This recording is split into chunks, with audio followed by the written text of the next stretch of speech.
नाबालिग किशोरी सिसकियां ले रही थी, मुरझाई हुई थी। उसकी हालत ऐसी थी मानो कई दिनों से बीमार हो। माँ ने सोचा ये तो हमेशा खेलती कूदती रहती है, बातू नहीं है, आखिर से हुआ क्या।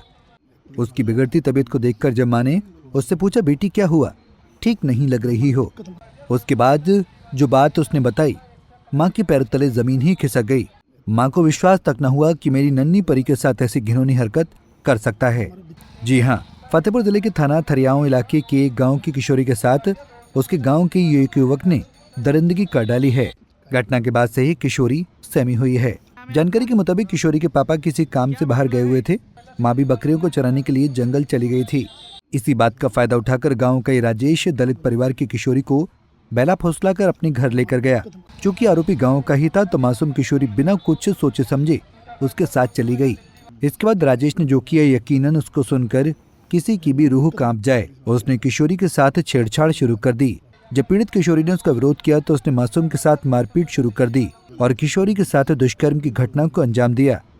साथ ही पीड़िता को धमकी दी कि अगर किसी को बताया तो उसको जान से मार देगा। वहीं इसके बाद माँ घर लौटी तो किशोरी गुमसुम से बैठी थी, न माँ से बात कर रही थी, न खाना खा रही थी। माँ ने जब उससे पूछा तो उसने रोते रोते रुक रुक कर माँ को पूरी बात बता डाली। इसके बाद माँ ने मासूम किशोरी के पिता को भी पूरी बात बता दी। इस मामले को लेकर किशोरी की माँ और पिता ने थरियाओं थाने में शिकायत देकर युवक पर दुष्कर्म करने का आरोप लगाया है। मामला हमारे लड़की को वो अपने घर बुलाया। किसने बुलाया था? राजेश सिंह ने। हाँ। और वहाँ जो है जबरदस्ती तलाक चाहिए। फिर उस संबंध में आपने शिकायत करी कहीं?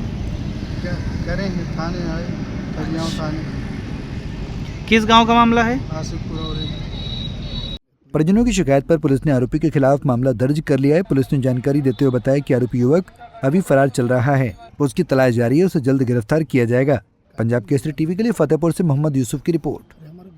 हमसे जुड़े रहने के लिए हमारे YouTube चैनल को सब्सक्राइब करें और नई वीडियो की नोटिफिकेशन के लिए बेल आइकॉन को दबाएं। अगर आप ये वीडियो Facebook पर देख रहे हैं तो लाइक जरूर करें और ज्यादा से ज्यादा शेयर करें। धन्यवाद।